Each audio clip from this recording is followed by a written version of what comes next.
Tes.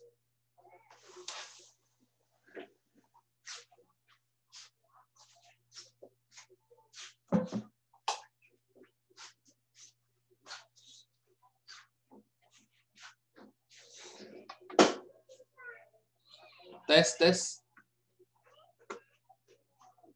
Halo. Halo Pak. Oh iya. Bismillahirrahmanirrahim. Assalamualaikum warahmatullahi wabarakatuh. Waalaikumsalam warahmatullahi wabarakatuh. Waalaikumsalam warahmatullahi wabarakatuh. Ada gangguan teknis tadi ya. Baik, pada pertemuan kali ini saya ingin menyampaikan. Kalian anak baik bukan? Anak baik kan? Bukan. Mau bantuin Ate gak? Bukan. Halo.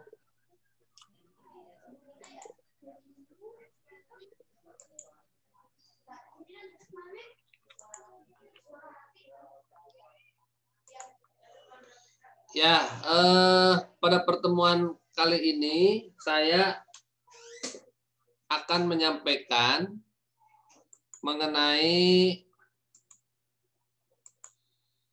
analisis break even point ya. Ada yang pernah belajar ini? Analisis break even point?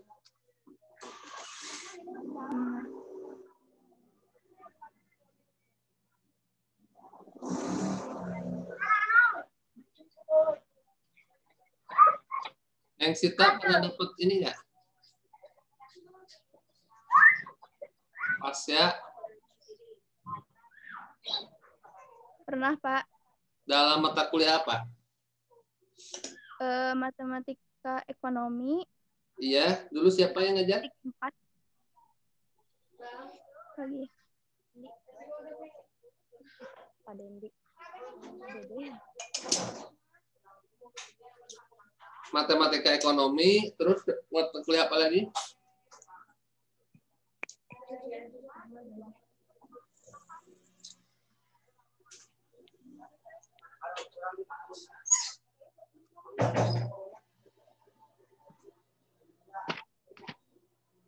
Sebentar ya, saya ini dulu. Volumenya kecil. Terus apa lagi? Neng Sita? Taufik? Listi? Ya, Pak. Pernah dapat ini nggak dulu mata kuliah pelajaran mengenai break even point?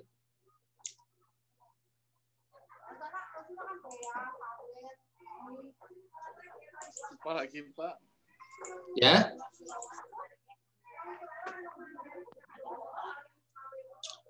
Ya, atau ada yang masih ingat apa itu break even point?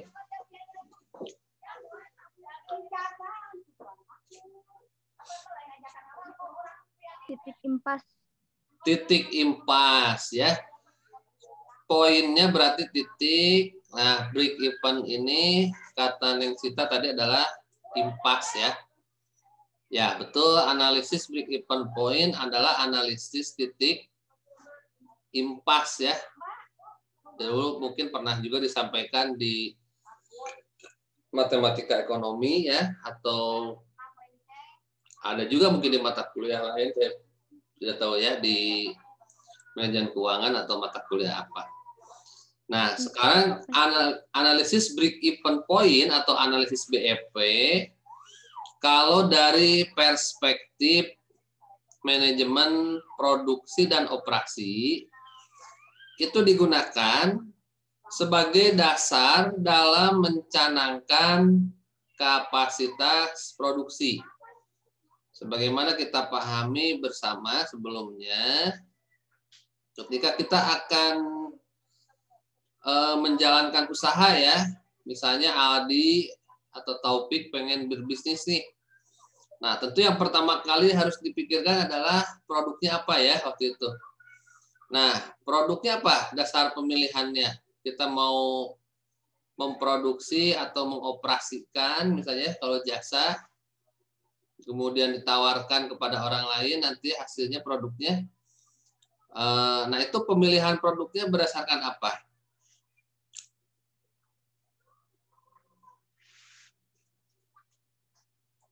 Berdasarkan ada atau tidak adanya permintaan ya. Nah, misalnya, aduh mau bisnis apa nih? Oh, sekarang lagi rame bunga misalnya ya. Bunga apa kemarin tuh? Janda bolong. Bunga janda bolong. Nah, Janda bolong. ya, kenapa orang memilih bisa berbisnis janda bolong? Karena ada Permintaan. Oh, ya, ada permintaan, itu pertimbangan pertama. Oke. Nah, namun selanjutnya adalah tentu saja harus dipertimbangkan suppliernya ya. Sudah ada belum suppliernya? Oh, jarang. Oke, kita bisa pertimbangkan untuk memproduksi atau mengoperasikan bisnis sebagai penjual atau produsen bunga janda bolong, bisa ya seperti itu. Nah, tentu harus dilihat juga kontinuitasnya ya. Gimana? Kecuali kalau kita memang sengaja membuat ini sebagai bisnis kontemporer ya, sesaat misalnya ya, seumur jagung atau bisnis musiman ya boleh-boleh saja gitu ya. Nah, ini bisnis iseng dan sebagainya. Nah, selain daripada itu, yang harus dipertimbangkan berikutnya adalah berapa jumlah yang mau diproduksi gitu kan. Nah, kita mau dagang bunga janda bolong ini, mau berapa buah yang mau kita tawarkan gitu ya. Kalau kita beli, berapa yang harus dibeli gitu ya. Selanjutnya berapa harus kita tawarkan. Nah, itu kan pertimbangannya sama seperti yang awal tadi adalah permintaan. Cuman kalau tadi apa yang ada permintaan, sekarang berapa jumlah permintaan ya. Nah, itu yang kita pelajari pada episode-episode yang lalu. Kita belajar mengenai forecasting ya. Forecasting itu artinya apa? Peramalan ya. Ramalan. Kita harus meramalkan berapa atau memperkirakan berapa jumlah permintaannya. Nah, salah satunya adalah dengan metode forecasting ya. Nah, selanjutnya tidak hanya itu. Kita juga harus bukan dari hanya jumlah permintaannya, tapi harus pertimbangkan juga break even point-nya ya, analisis BEP-nya. Nah, kenapa break even point? Dengan mengetahui titik impas, ya disampaikan oleh Neng Sita, break even point itu adalah titik impas ya. Dengan mengetahui titik impas dari suatu bisnis atau suatu produk ya, itu kita bisa mengetahui bahwa ini kalau kita jual sekian atau kita produksi sekian, sebetulnya jangan-jangan kita rugi gitu ya. Jangan-jangan kita belum untung dan sebagainya. Gitu ya. Karena dalam titik impas ini kita diketahui ini posisi di mana kita belum untung walaupun sudah tidak rugi. Sehingga kalau di bawah BEP ini nanti kita rugi berarti ya. Jadi jangan asal misalnya kita saya mau bikin rumah sakit misalnya.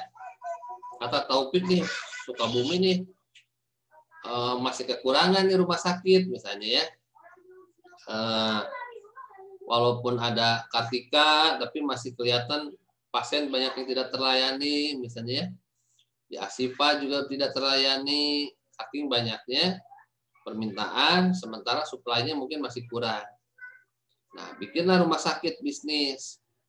Karena saya baru memulai rumah sakitnya Yang kecil aja dulu, misalnya ya. Yang ruang rawat inapnya cukup dah untuk 5 kamar aja, misalnya ya. Seperti itu. Nah, nanti harus jangan-jangan dengan 5 kamar itu kita rugi gitu ya. Seperti itu kan kita ada biaya operasional ya.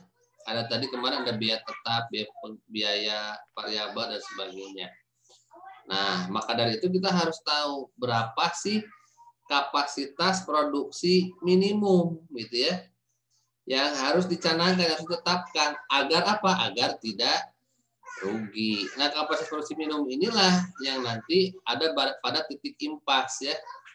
Nah, sehingga kita tahu minimum berapa sesuai titik impas yang ini. Karena kalau di bawah titik impas ini kita akan rugi ya. Percuma kita jalankan, tapi kalau kita rugi defisit ya. Jadi nggak sembarangan menentukan jumlah produksi atau kapasitas produksi itu pertama dengan permintaannya, tapi selain itu juga pertimbangkan dari sisi untung ruginya ya.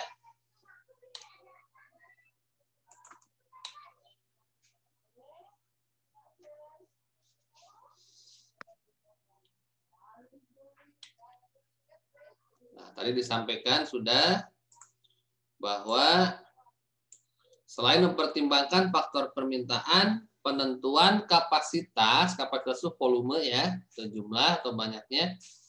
Penentuan kapasitas produksi juga harus mempertimbangkan sisi untung atau ruginya. Selanjutnya, nah, titik impas atau break even point, ini bukan pakai T, salah ya, pakai biasa, even biasa, dapat dijadikan sebagai patokan atau acuan ya dalam menentukan kapasitas produksi minimal ya. Jadi kita harus selalu ingat istilah kapasitas itu artinya banyaknya ya atau volume. Nah, agar perusahaan tidak rugi. Nah, analisis titik impas itu sesungguhnya adalah merupakan turunan dari analisis rugi laba ya. Coba nih, saya akan share dulu. Nah, ini lumayan banyak tadi, mohon maaf mungkin karena saya telat ya. Kalau kita berbisnis ya, Vicky menjalankan bisnis, saya pengen dagang misalnya nih. Pengen dagang cireng misalnya ya. Nah, berarti kan Vicky ingin mendapatkan apa? Keuntungan. Ingin mendapatkan keuntungan atau istilah lainnya apa? Profit. Laba. Profit atau laba ya. Bagaimana kita menghitung laba? Anggaplah laba ini kita singkat dengan L misalnya ya. Bagaimana sih cara menghitung laba? Biaya produksi gitu Pak. Apa laba? Oke, saya kasih contoh lagi ya. Misalnya saudara kembar saya nih, Asep Dandi misalnya ya. Hadir Asep Dandi? Ya. Misal Asep Dandi saya ke kampus misalnya lagi normal nih ya. Lagi kuliah offline. Saya mau iseng-iseng ke kampus sambil jualan air mineral misalnya botol ya. Nah, air mineral ini dijual oleh Asep Dandi 5.000 misalnya ya. Nah, kalau misalnya ada yang beli 20 orang, berapa pendapatan Asep Dandi?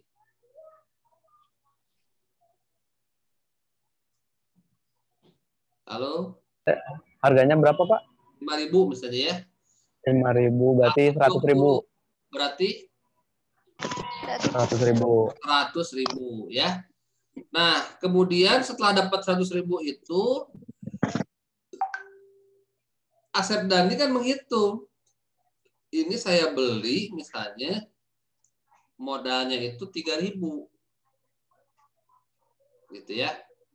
Kemudian saya ongkos ke kampus pulang pergi sama untuk belanja ini misalnya di toko grosir lah habis 30.000 misalnya.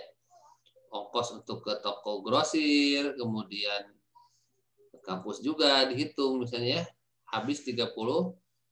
Maka berapa laba yang diperoleh 10.000. oleh Asep Dandi? 10.000. 10.000, betul ya. Dari mana? 60.000 ditambah 30.000 tadi. Jadi 90, 100 dikurangi 90.000. Betul. 100.000 dikurangi dengan 90.000. Tadi 60.000 modalnya ya, ditambah Iya. pengeluaran lagi 30.000 ya. Atau 100.000 dikurangi dengan 90.000, hasilnya adalah labanya adalah 10.000 ya. Jadi laba itu apa sih? Kalau kita lihat ini nih. Laba itu dari kata apa coba? Ada yang ingat nggak? Profit. Laba istilah lainnya profit. Oke. Berasal dari kata apa laba? Apa tuh lupa Pak? Terus ya Allah.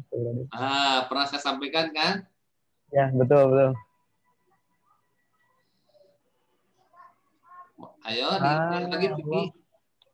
Yang lain ada yang ingat? Vicky ingat tuh tadi. Pernah saya sampaikan katanya. Pernah, tapi lupa, Pak. Lupa lagi ya. Saya kasih clue lagi ya. Pernah dengar istilah lebay? Oh iya, berlebih ada kelebihan. Ya, lebay dari kata apa? Berlebihan. Ya, berlebihan, lebih ya. Lebay itu dari kata lebih. Laba juga sama dari kata lebih ya. Jadi lebih kalau bahasa alanya lebay, kalau bahasa ekonominya laba ya. Nah, sehingga laba itu kan lebih ya. Lebih dari apa? Laba itu adalah kelebihan atau selisih dari total revenue dikurangi dengan total variable cost gitu. Total cost ya. Nanti kan total revenue itu adalah total pendapatan atau total penjualan atau total pengembalian ya. Tadi 100.000 total revenue-nya. Kemudian pengeluarannya tadi ada pengeluaran biaya bahan baku tadi ya. Modal satu buah ininya tadi apa?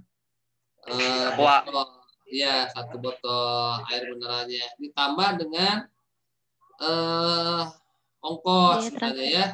Jadi kan total cost ya, total biaya atau total pengeluaran. Jadi laba itu adalah selisih antara total pendapatan atau total revenue ya dengan total cost atau total pengeluaran ya. Nah, itu menghitung laba kan seperti itu ya. Ya enggak? Iya, Pak. Iya. Oke, nah sekarang kalau ini kasus tadi ya, kasus yang tadi jualan le minerale ya. Kasus hari pertama lah anggap ini ya. Itu si total revenue-nya tadi berapa? 100.000 ya? Iya, betul. Kemudian total cost-nya berapa? 90.000. 90.000. Berarti total revenue-nya di sini lebih besar kan ya? Ini 100, ini 90. Kalau total revenue lebih besar daripada total cost, maka labanya akan apa? Positif atau negatif? Positif. Laba akan positif ya. Sehingga istilah lainnya kalau laba positif itu apa? Surplus. Untung atau rugi? Untung. Untung ya. Oke. sekarang kalau ada kasus lain, misalnya hari kedua nih.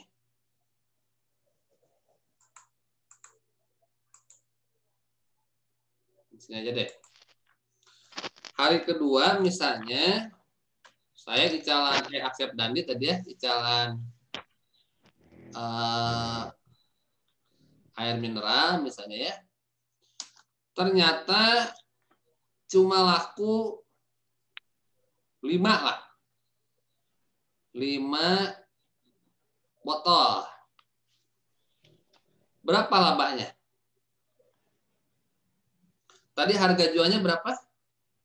5.000. 5.000 ya. 5.000 dikali dengan 5 ya. Kemudian dikurangi dengan total cost-nya berapa? Modalnya tadi berapa? 3.000 kan ya? Betul nggak? 3.000 dikali 5 ya.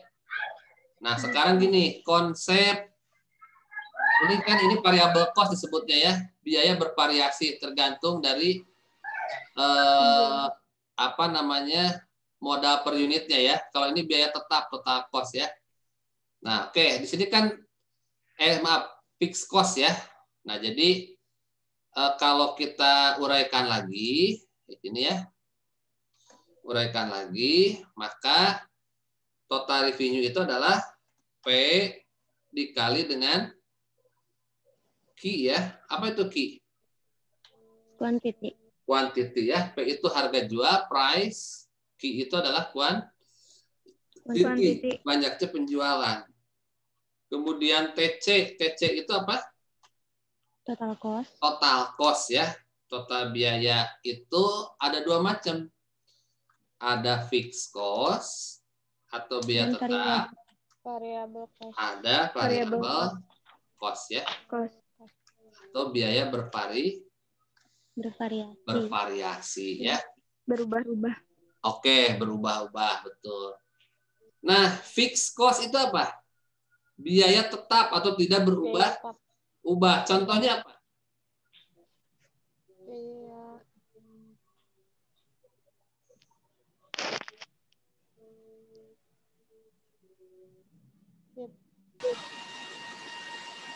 Contoh fixed cost apa?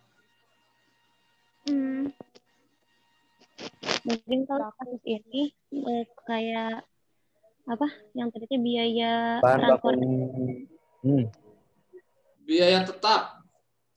Jadi kalau biaya tetap itu tidak tergantung kepada sedikit banyaknya produksi atau sedikit banyaknya penjualan. Apa aja contohnya? Gaji. Kalau gaji karyawan, betul. Gaji karyawan. TNI misalnya ya. TNI menggaji Ina misalnya ya. Sehari 100.000. Itu mau dagangnya rame, sepi, biasanya kan tetap aja gitu ya. Mau pendapatannya berapa, mau pendapatannya 1 juta, mau 500.000, tetap gajinya 100.000 ya. Jadi gaji, betul ya. Tadi gaji termasuk kepada biaya tetap. Apalagi? Biaya sewa. Betul, sewa tempat ya. TNI misalnya di kampus itu bayar sewa tempat 600.000 per bulan gitu ya. Itu mau rame diisen gitu ya, mau pendapatan per harinya sekian atau sekian, tetap kan bayarnya 600.000 per bulan. Kalau dikonversi ke hari misalnya 20.000 per hari kalau dibagi rata 30 hari misalnya. Nah, itu yang dimaksud dengan biaya tetap atau fixed cost ya. Kemudian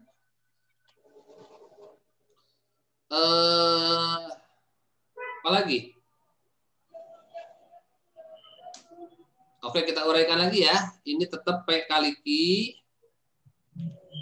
Kemudian dikurangi dengan fixed cost, sudah clear tadi ya. Nah, variable cost ini bagaimana menghitungnya? Variable cost. Kita ulangi, misalkan Asep Dandi jualan Le Minerale ya, air mineral. Ini misalnya harga belinya 3.000 per botol. Nah, kalau misalnya nih ya,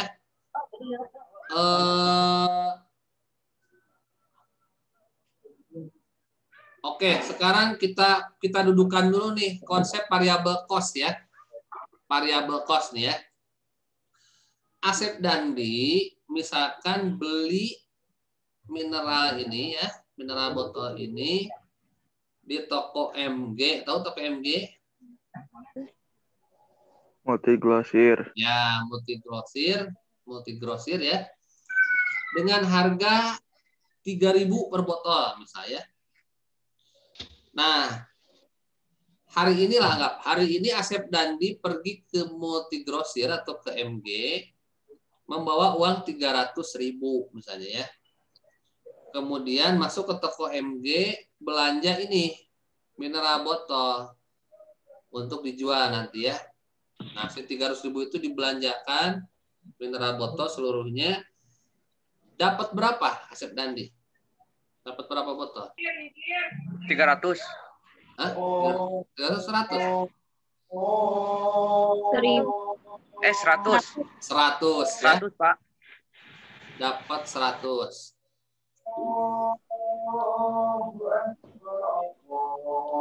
Nah, Iya, 100, Pak. ya betul. Nah, Asep Dandi keluar, ada biaya pengeluaran nggak?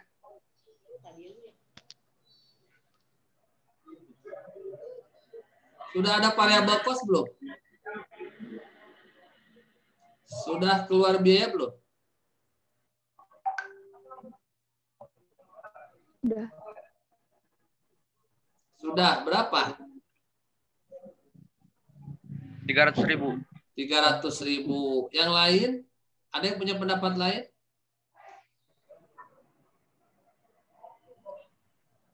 Oke, kita break dulu sebentar mendengarkan azan ya. Break 5 menit sambil berpikir silakan ya, sambil menjawab Ya, azan. Pak. Kira-kira sudah keluar biaya atau belum ya?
Baik, kita lanjut atau gimana?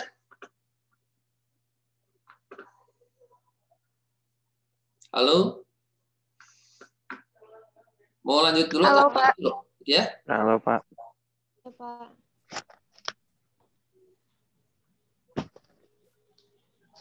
Lanjut dulu atau salat dulu? Lanjut aja, Pak. Lanjut aja, oke sip.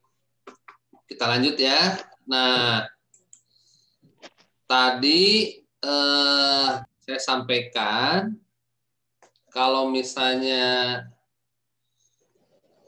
tadi misalnya Asep Dandi ya sudah masuk ke toko grosir atau ke distributor lah atau ke toko supplier ya.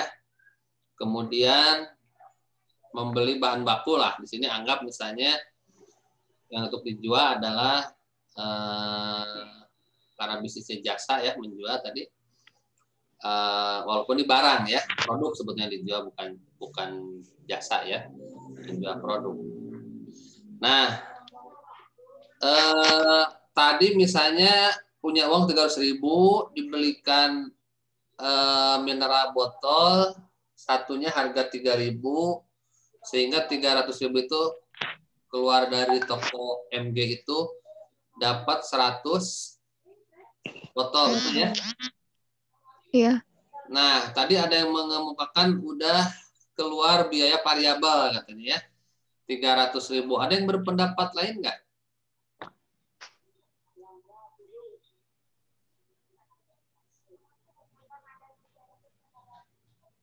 Oke, kalau nggak ada kan saya jawab ya.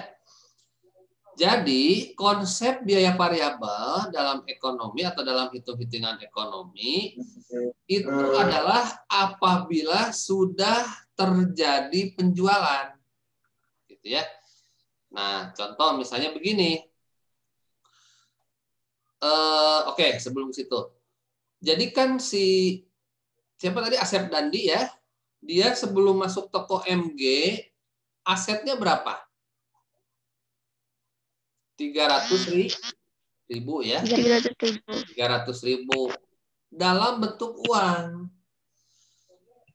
Keluar dari toko MG, sebetulnya asetnya masih 300.000, hanya dalam bentuk Barang. Nah, ini kan nilainya tadi 3.000 ya, dikali dengan 100, 300.000 asetnya tetap. Nah, disebut sudah terjadi pengeluaran atau cost, makanya di istilahnya itu cost itu bisa menggunakan diartikan biaya ya. Tapi yang lebih baik, lebih mudah untuk dipahami kalau cost itu kita artikan dengan pengeluaran ya. Ya, jadi variable cost atau pengeluaran bervariasi itu terjadi atau terjadi pengeluaran kalau sudah ada penjualan. Nah, contoh misalnya Asep Dandi dibawa ke kampus nih, di kampus ketemu Listi beli misalnya ya.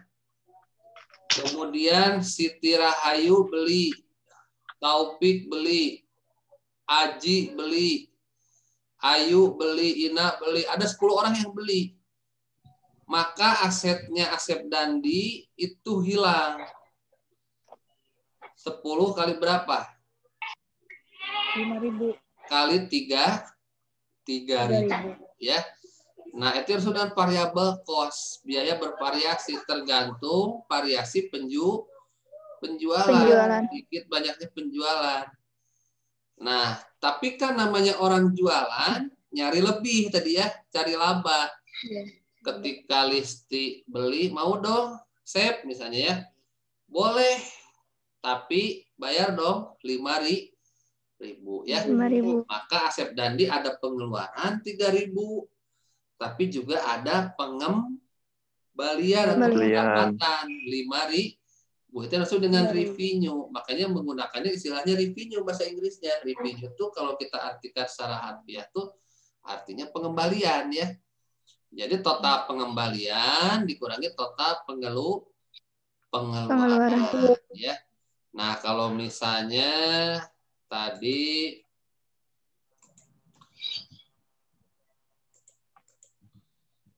total misalnya tadi ini ya. Tadi misalnya laku 5 sorry. Fixed cost tambah variabel cost, kita ulangi ya. Jadi laba itu adalah total revenue dikurangi total cost. Total pengembalian dikurangi dengan total pengeluaran ya. Nah, untuk kasus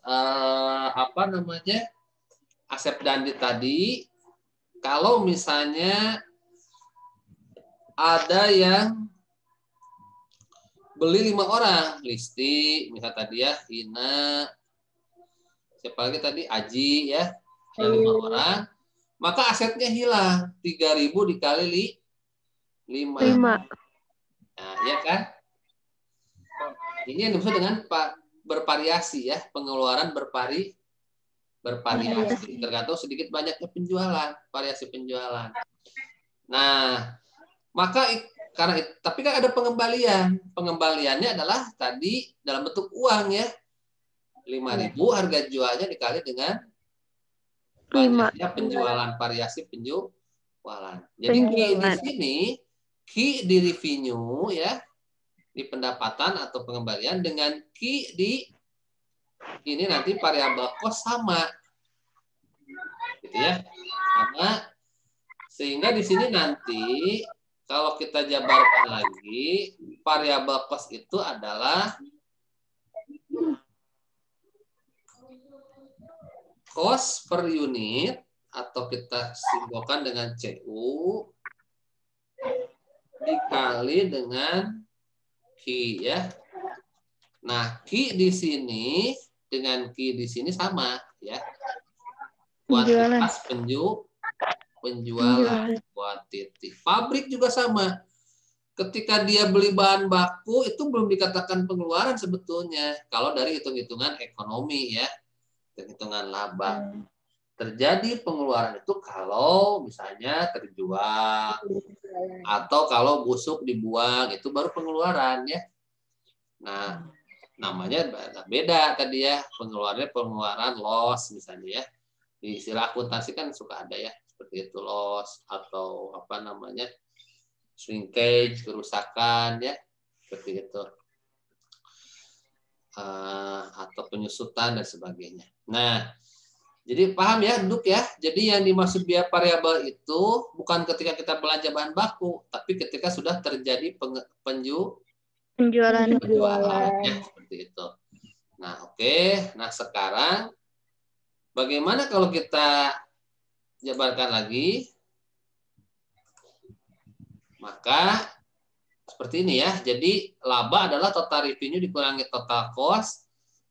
Nah, total revenue itu menghitungnya adalah price, harga jual dikali dengan quantity ya. Banyaknya penjualan. Kemudian total cost adalah fixed cost, biaya tetap yang tidak bervariasi ditambah dengan variable cost. Variable cost atau biaya bervariasi adalah cost per unit, kalau dijabarkan lagi dikali dengan quantity ya, kuantitas atau banyaknya penjualan. Nah, tadi kasus pertama total cost-nya, total revenue-nya 100.000, total cost-nya 90, berarti total revenue masih lebih besar dari total cost, maka labanya positif atau untung. Nah, sekarang hari kedua misalnya harga tetap jual 5.000, total kuantitas penjualannya atau kuantitinya hanya 5. Jadi laku hanya 5 gitu ya. Jumlah penjualannya hanya 5. Nah, dikurangi dengan kita hitungnya tadi kembali ke hasil fixed cost dulu. Fixed cost-nya misalnya di sini berapa tadi nggak berubah kan ya? Tadi fixed cost-nya adalah ongkos ke MG, pulang pergi dan ke kampus 30.000. Ya, kan tetap ya, mau dia laku 10, laku 5, tetap keluar segitu ya.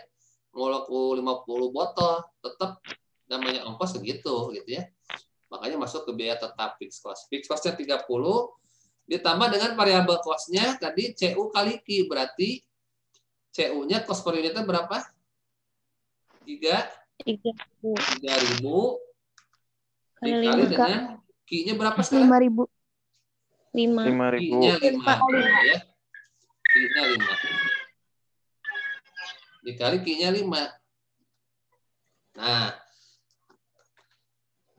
5.000 yang ini, TR-nya kita hitung. 5.000 kali 5 berapa?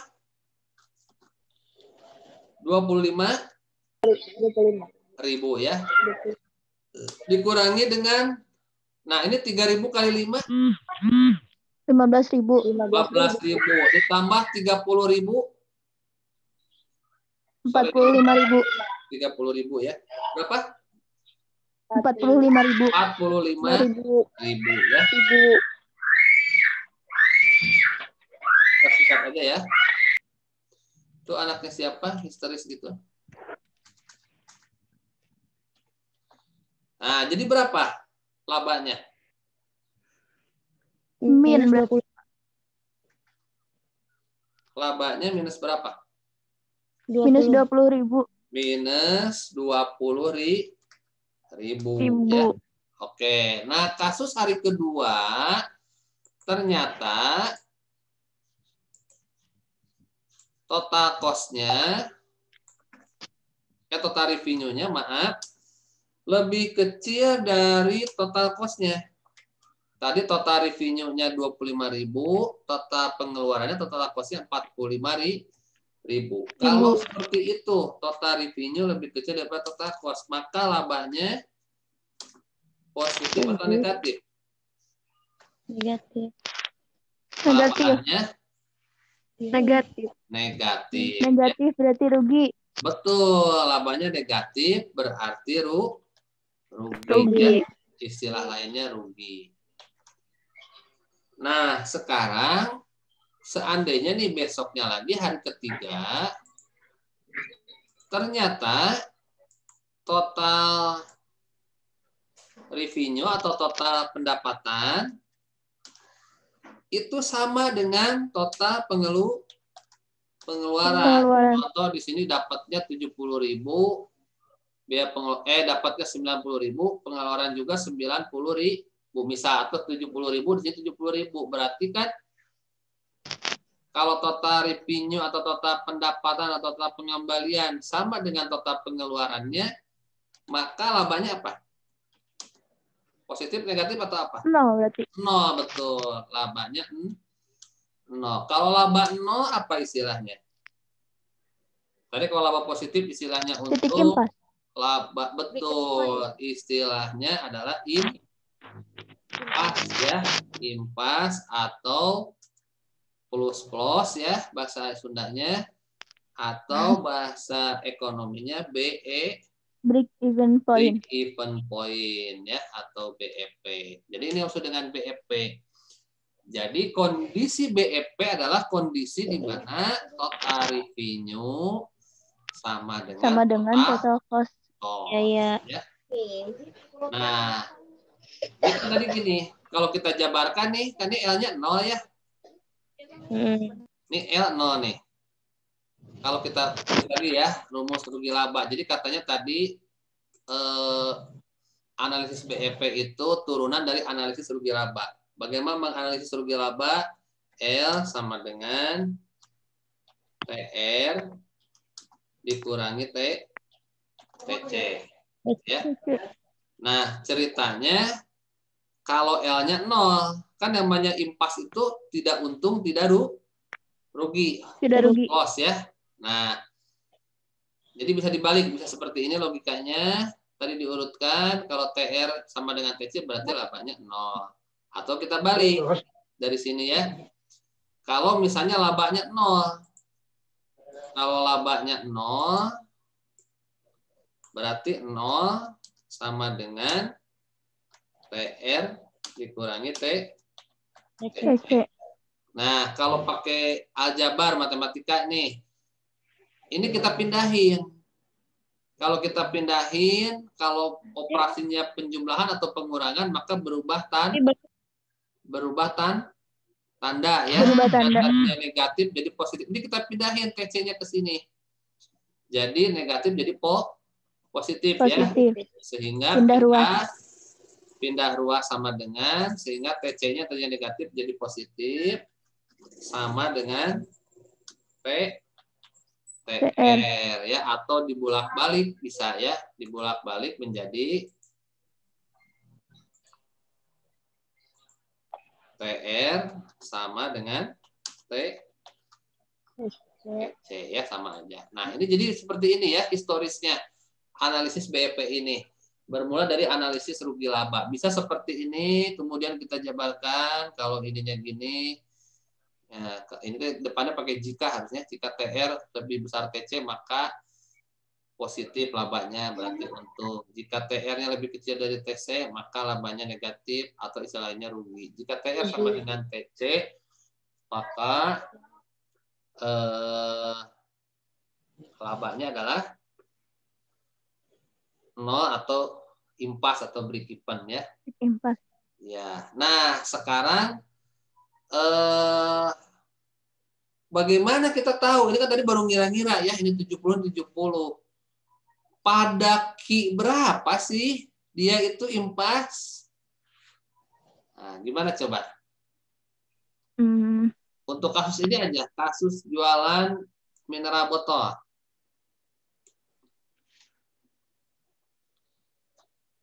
Nah, jadi kan sekarang ketahuan ya, kalau analisis rugi laba rumusnya ini.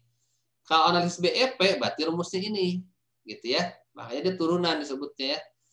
Atau ini sama ya. Dari sini boleh menjabarkannya atau dari sini boleh.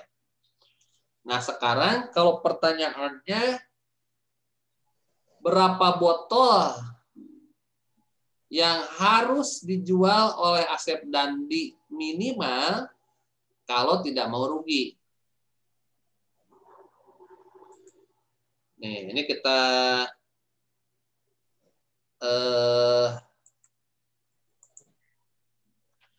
diketahui ya, kita ulangi ya, diketahui tadi Asep Dandi beli aqua botol harganya berapa? Berarti CU-nya berapa? 3.000 ya. Kemudian biaya tetapnya berapa? Ongkos pulang pergi 30.000. Kemudian diketahui lagi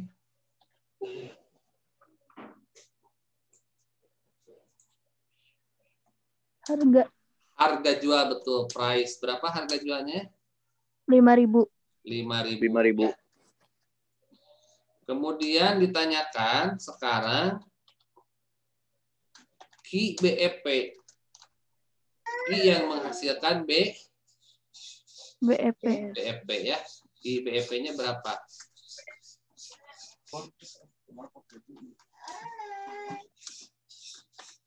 Nah, maka jawabannya adalah, nah, untuk memudahkan biar kita nggak menghafalkan rumus ya, kalau kita lihat di buku-buku manajemen produksi atau operasi, ada rumus BEP apa, itu saya juga bisa lupa ya. Jadi jangan dihafalkan. Ya, tapi kita pahami logikanya gitu ya. Nah, kalau ini selalu ingat gitu ya. Kondisi BEP, jadi jawabannya kalau kita menganalisis BEP, nanti ketika kita bisnis atau kita ulangan, UTS, UAS, ingat-ingatnya ini aja. Kondisi BEP itu kan break even ya, pas terjadi bila apa? Total revenue sama dengan total cost. Total cost, betul. Kondisi BEP terjadi bila total revenue sama dengan total cost. Ini aja. Lalu kita jabarkan lagi. Apa sih total revenue itu? P, menghitungnya gimana? Price P dikali quantity ya. Price dikali quantity atau P dikali Q. Kemudian total cost itu menghitungnya gimana? Cost dikurangi ditambah dengan variable cost. Variable cost. Kalau kita jabarkan lagi, maka variable cost itu apa? Cost per unit dikali quantity. Betul, cost per unit dikali dengan Oke, ini karena kita nggak usah pakai kurung deh, saya lupa ya. Ini kan udah satu ruas ya. Udah dipisah ruas itu sama PR sama TC-nya. Oke, nah sekarang P-nya berapa? 5.000. Ini maaf, 5.000 ya. P-nya 5.000. 5.000 dikali Ki. 5.000 Ini ditanyakan. Ya enggak? Iya. 5.000 atau kita inikan dulu dah, 5.000 kali Ki gitu ya. 5.000 dikali Ki sama dengan piksosnya berapa? 30.000. 30.000 3.000 ditambah 3.000 ditambah 3.000 Ki.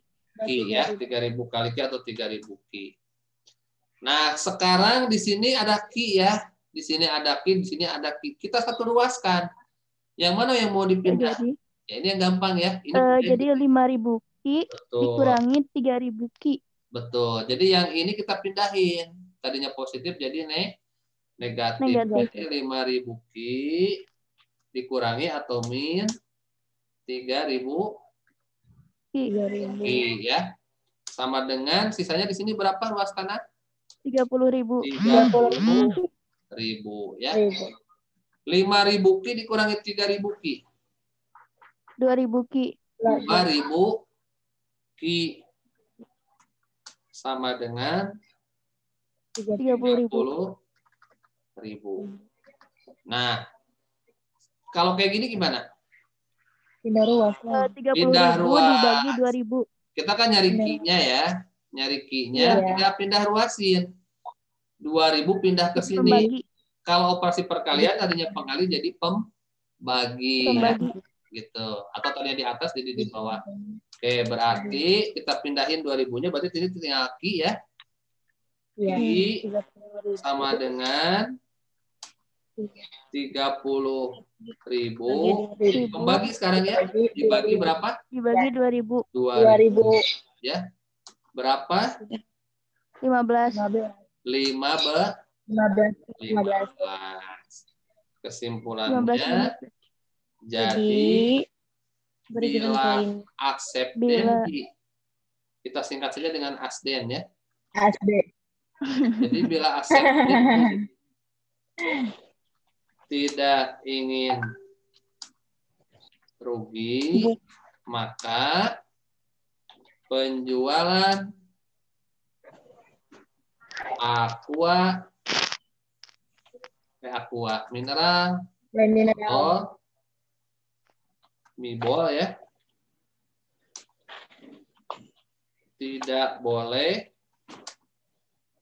kurang dari 15. Kurang dari 15 kok. 15 botol. Wayahna kalau baru laku 5 botol jangan dulu pulang. Jangan pulang. Balik modal ya. Kemudian sama kalaupun misalnya 10 botol udah boleh pulang belum? Belum ya.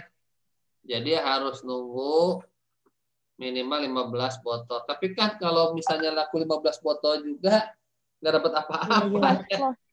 Nah itulah makanya kesalahan pebisnis di kita ya, pebisnis Indonesia UKM yang apalagi belum belajar ekonomi gitu ya, itu seringkali hanya mencari lebihnya aja. Nah harusnya si pebisnisnya itu sendiri pemiliknya itu menetapkan gaji bagi dirinya sendiri.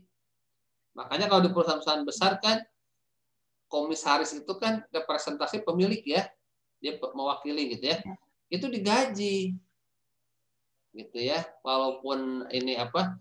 Nah ya jadi benar-benar yang namanya laba itu benar-benar lebihnya aja nanti gitu ya.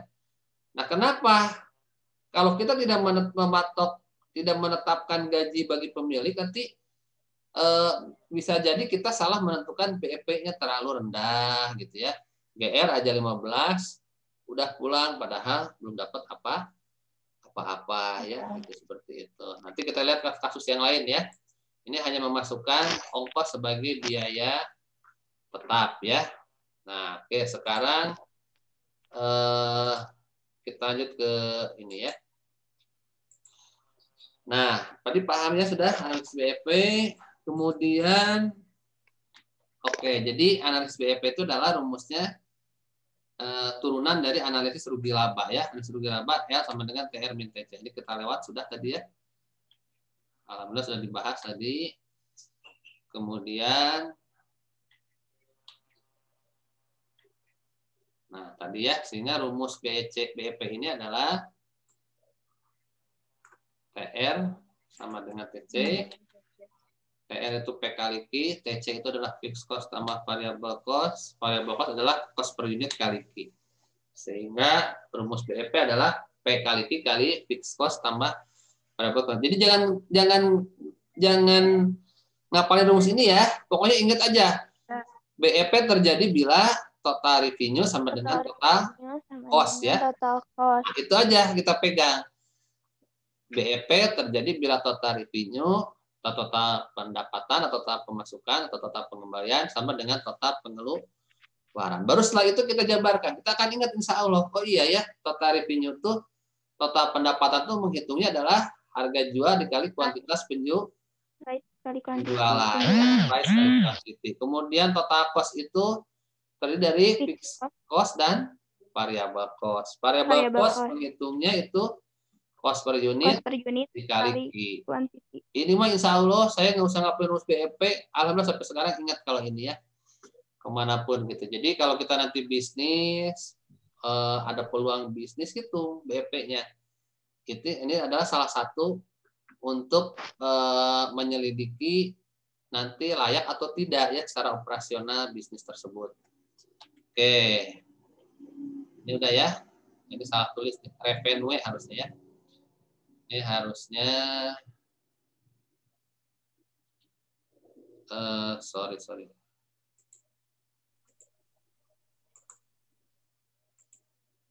Nah ini harusnya bukan revenue ya, revenue total pengembalian atau total pendapatan ya. Ini juga variable cost bahasa Inggris ya. Oke, paham ya? Ini sudah. Nantilah insya Allah saya share ininya ya, materinya.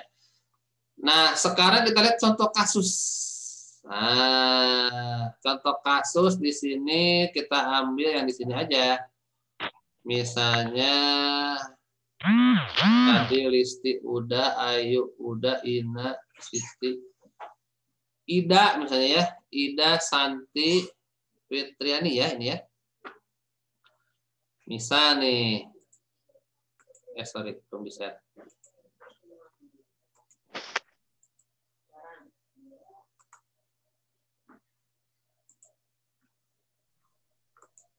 Contoh kasus, misalkan Ida, saya mau iseng-iseng bisnis misalnya ya, ke kampus, mau menawarkan menjual lempar. Jadi Ida sudah belajar cara bikin lempar, lemparnya diakui enak oleh mamahnya atau siapa saudaranya di rumahnya ya. Coba ke teman-temannya dites, sampel enak juga, maka Ida memberanikan diri untuk bisnis sampingan ya sebagai produsen lempar misalnya ya. Nah, saya lupa menyampaikan di awal nih, atau di pertemuan kedua ya. Jadi dalam dalam manajemen produksi itu ada dua metode ya, metode produksi ya. Yang pertama ada yang disebut dengan mass production, gitu ya. Ini saya kesini dulu ya. Kita kesini dulu nih sebelum lanjut ke yang tadi.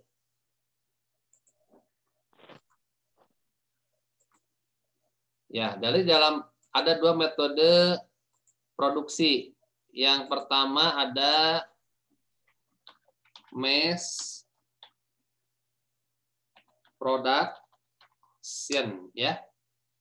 Mass itu massal ya. Sorry.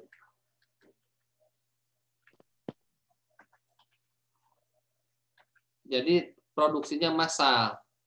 Mass production itu apa namanya? Kalau perusahaan tersebut memproduksi barang, Bang, Abi lagi ngajar, Bang.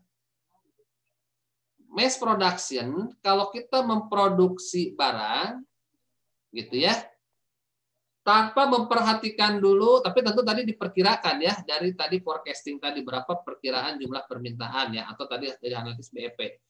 Jadi mass production itu produksi aja dulu yang banyak, baru ditawarkan atau dijual. Itu namanya mass production ya. Production. Ya, memproduksi.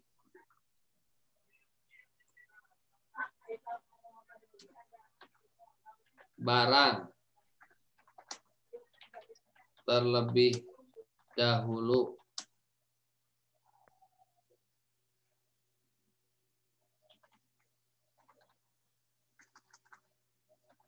Kemudian apa?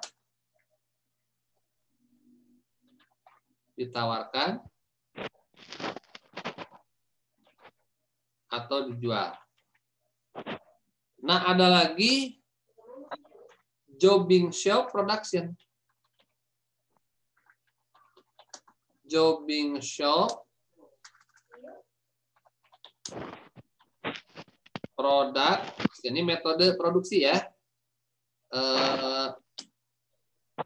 Operasi ya. Jobbing shop production.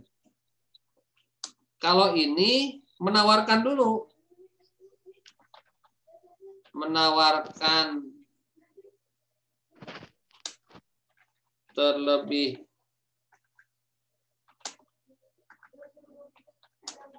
dahulu, kemudian memproduksi ya, seperti itu. Nah, kalau dalam pakaian ya, bisnis pakaian, contoh yang masuk mass production apa?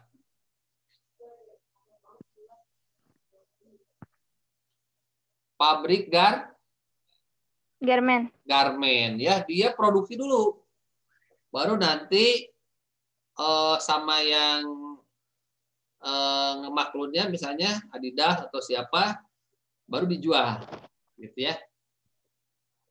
Nah, kemudian contoh jobbing shop production kalau untuk pakaian, konveksi ya, konveksi, tukang jahit itu menjual dulu, nawarin dulu. Setelah ada pesanan, baru diproduksi. Ada nggak perusahaan yang dua-duanya? Ya, mass production juga, kemudian jobbing shop production juga. Coba dipikirkan.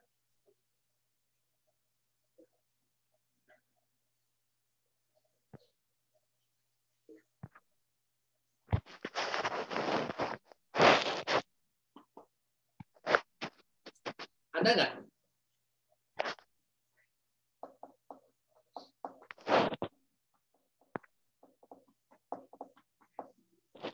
Nah, saya tanya Ina, coba. Ina ada nggak perusahaan yang dia mass production juga, tapi juga melaksanakan jobbing shop production juga? Dua-duanya. Ina hadir, Ina? Hadir, Pak. Hadir. Ada nggak contohnya? Atau ada nggak? Ada, Pak. Ada. Contohnya apa? Pabrik. Atau ada yang mau bantu Ina yang lain?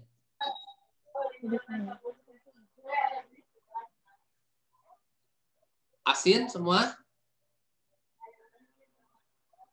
Ya, waktunya tinggal 5 menit lagi. Asin? Asin aja ya. Asin, Pak. Ya, asin aja lah biar cepet ya. Ada. Jangan jauh-jauh. Di kampus kita. Kantin Teh Eni. Kantin Teh Eni itu mempraktekkan mass production juga, jobbing shop production juga. Nah, ini Ina yang tiap hari nih suka bantu Teh Eni.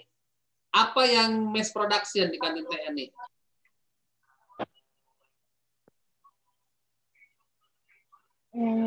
Gorengan. Gorengan ya, betul Siti. Gorengan, bala-bala, tempe. Ini TNI nggak memikirkan berapa yang mau beli gitu ya, pesan. Produksi aja dulu. Produk itu tentu dia sudah memperkirakan ya, meramalkan berapa permintaan berdasarkan data-data yang lalu. Oh, kemarin-kemarin mah saya sakieu misalnya. Itu kan yang dimaksud forecasting itu di situ.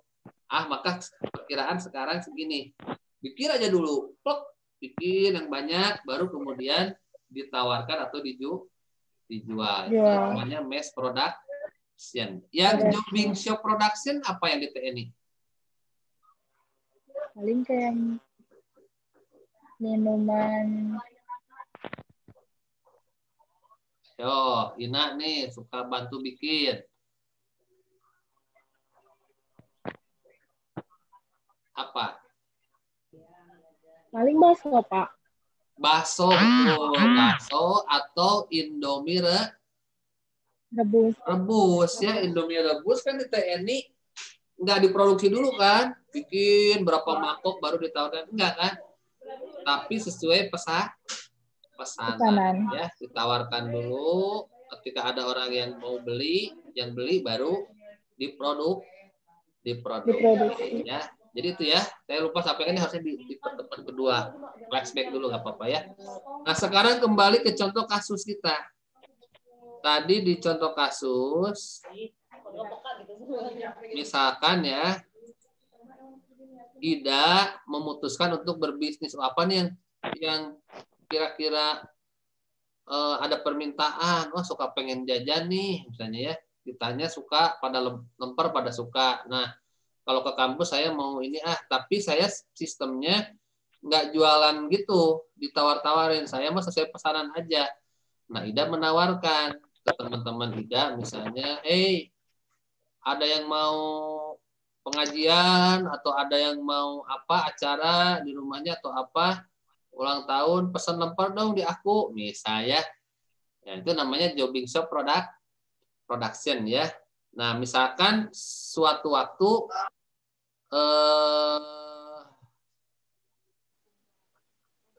Neng Sita misalnya pesen, aku mau ada ini nih di rumah misalnya ya, arisan misalnya, pesen dong, berapa harganya? Ya aku tawarkan, kata Dona harganya 2.000 ya, karena misalkan bukan Dona, Ida ya, lupa ya. Ini kemarin di kelas karyawan. Nah, misalkan Ida belanja bahan baku ya, ketannya, ayamnya, bumbunya dan sebagainya termasuk daun ininya habis berapa, kemudian dibagi jadinya berapa unit. Ternyata setelah dihitung-hitung jatuhnya itu 1.000 maaf.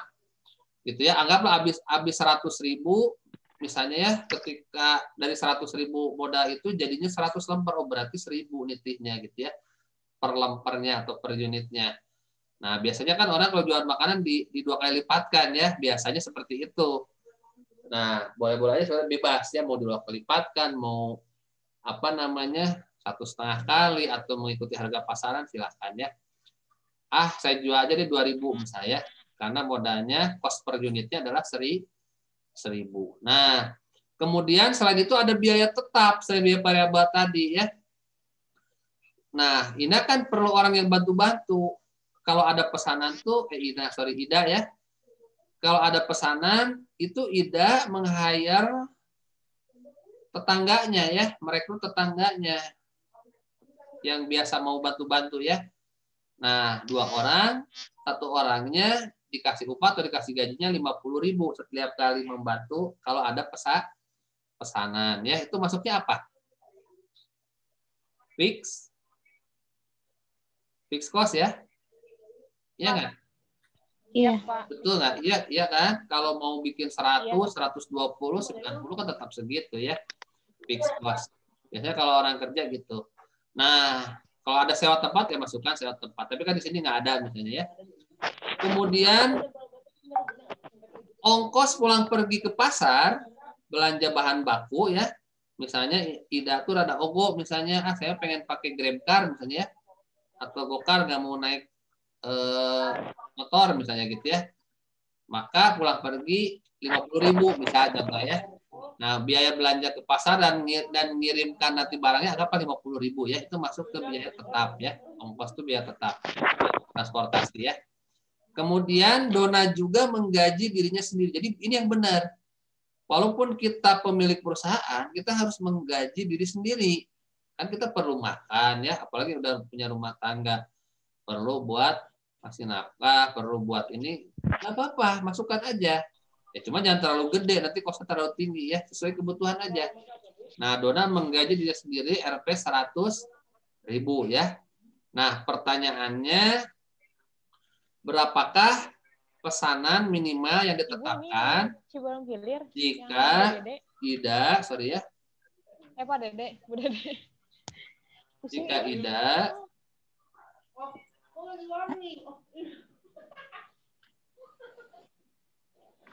Bu, sekarang si Teteh nih ke Yayu nih.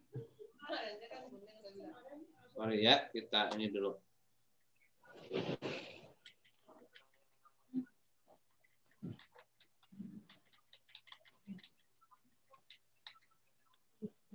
Oke, ininya belum di ini.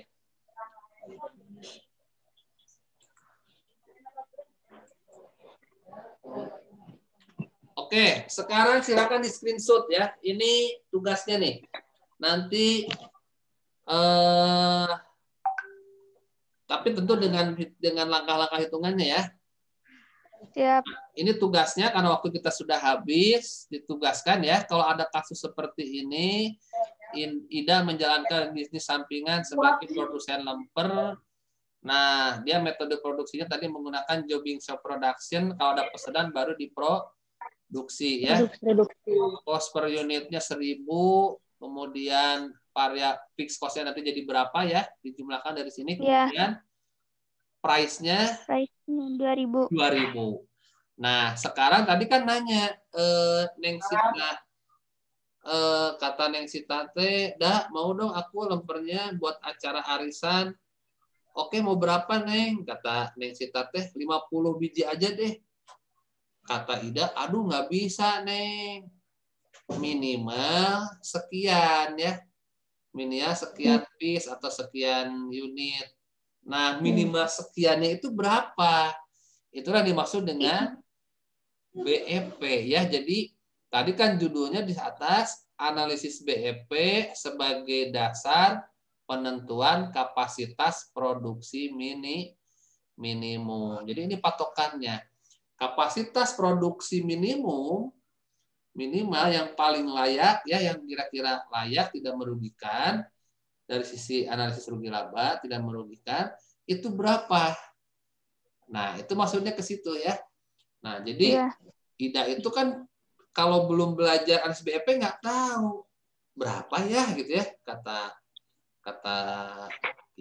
apa namanya?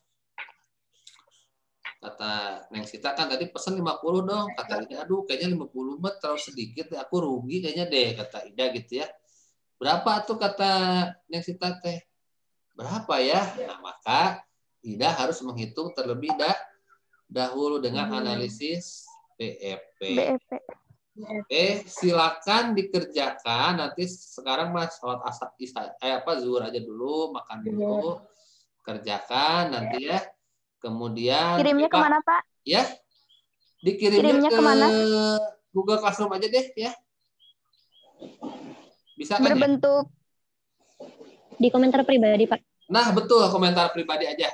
Komentar pribadi ya. Iya. Komentar pribadi bentuknya mau orat-oret di kertas boleh, atau diketik di situ boleh, silakan ya. Orat-oret di kertas atau kemudian di-upload boleh, silakan ya. Oke. Bisa kan ya lampiran ya komentar pribadi? Batasnya sampai kapan, Pak? Sampai minggu depan aja, nggak apa-apa, santai aja. Ya. Oke, Pak. Oke, pokoknya minggu depan baru saya tanyakan mana nih gitu ya. Setelah itu saya bahas ya, kita bahas sama-sama. Sampai sini ada pertanyaan? Di-uploadnya juga tentunya sampai minggu depan, Pak. Betul, sampai minggu depan. Yang jelas minggu depan sebelum masuk sebelum masuk kuliah. Oh ya, saya lupa nih, ada kesepakatan nih. Kayaknya 10:30 itu kan kepotong ya. Gimana kalau sebelumnya ada kuliah apa? Sebelum Enggak ada. Nah, gimana kalau kita mulai jam 10? Boleh, Pak, boleh. Boleh ya? Oke, sip ya. Jadi Boleh, saya boleh. kebetulan Boleh, jam 8 boleh. ada jadwal di kelas akuntansi 2017.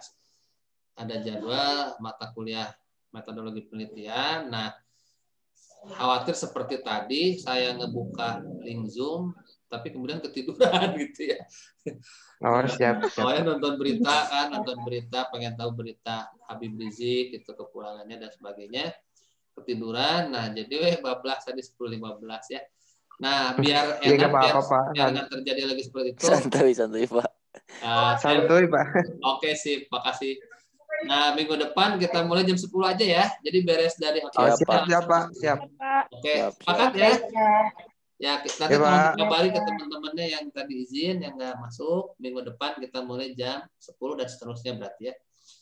Oke, Pak. Mudah-mudahan bermanfaat. Kalau tidak ada pertanyaan lagi, Amin. kita tutup aja ya pertemuan kita kali ini. Mudah-mudahan bermanfaat. Ya, Pak. Assalamualaikum warahmatullahi wabarakatuh. Waalaikumsalam warahmatullahi Wabarakatuh. Ini udah di screenshot ya? Udah belum? Udah, Pak. Oke, ya, mantap. Siap, Pak. Terima kasih, Pak. Ayo sama-sama. Thank you, Pak. Ayo sama-sama. Terima kasih, Coach. Sama-sama.